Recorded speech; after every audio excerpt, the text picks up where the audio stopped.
Pag-uusapan pa natin ang eco-friendly sealant mula sa puno ng saging. Kasama si Mobile Journal, Amy Atienza. Amy, bakit daw sa dinarami-rami ng mga materyales nauwi sila sa puno ng saging?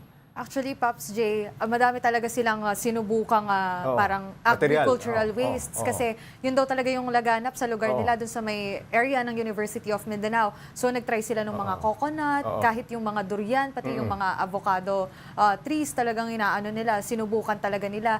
Pero ito kasi sa puno daw ng saging, doon nila nakuha na yung self-healing aspect, kumbaga, dahil mas matagal daw talaga yung nagiging buhay nung mismong konkreto, pati nung sealant, kapag ginamit nila yung stem nung puno ng saging. Amy, may mga gusali na bang gumagamit nitong sealant nila? Paano nila nasigurong pangmatagalan itong material na ito?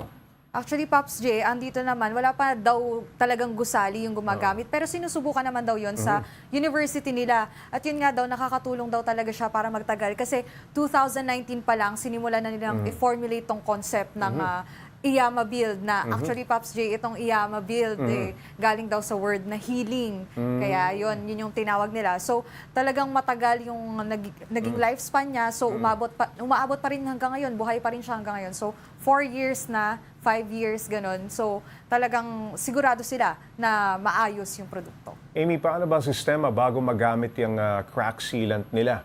So ito, ginagamit ko na imagine sa mga flooring, sa mga pader, tama ba? Yes, Pops J, pwede siya sa mga pader or kaya sa flooring. At minsan nga kahit yung mga maliliit na crack sa daan para sa mga construction, pwede siyang magamit. Mga public roads, pwede Yes, siyang Pops J. gamitin. So ano siya, hindi siya yung karaniwang sealant din na makikita natin na medyo wet na yung ingredients. Ano siya, powder siya na kinakailangan panghaluan ng tubig kasi pwede din daw siyang maging way para gumawa tayo ng mga bricks or other concrete materials. Okay, Amy, magkano ang bentahan nila ngayon kumpara sa ibang sealant? I mean, makakamura ba talaga tayo? Well, Pops J, sabi nila hindi naman daw ganun ka mura din talaga. 650 pesos per kilogram daw siya. So, mas pricey siya compared sa ibang mga parang sealant or kaya konkreto na ginagamit. Pero kasi Pops J, according din sa study nila, kasi nga matagal yung lifespan nito, mas makakatipid daw in the long run. So sa 650 pesos per kilogram, talagang Makukuha mo yung value, no? yes, Pops J. Alright. Amy, may interesado na rin kamo na ibang bansa sa kanilang produkto. Paano nila nalaman yung produkto nila? Paano nakarating sa information itong mga bansang ito? Ito daw kasing thesis nila, Pops G. Silang tatlo talaga na engineering students. Actually, magkakaiba pa sila ng course. Naisipan din nila na talagang magpatulong sa university nila, pati na rin sa DOST sa Mindanao, para nga daw mas ma-promote pa yung kanilang produkto. So ayun from DOST talagang kinampaign na nila at promote na nila yung product. Kasi nga, for 4 years talaga hindi biro, Pops J, na tumagal ng ganon yung isang produkto. Kaya ayun na talagang kinampaign na nila para mas makilala din sa ibang bansa. At happy naman sila, overwhelmed din daw sila, Pops J, na ganun yung nangyari. Dito sa ating bansa, sa Pilipinas, meron bang mga institusyon o mga government agency na ang kumakausap sa kanila para So magamit ito?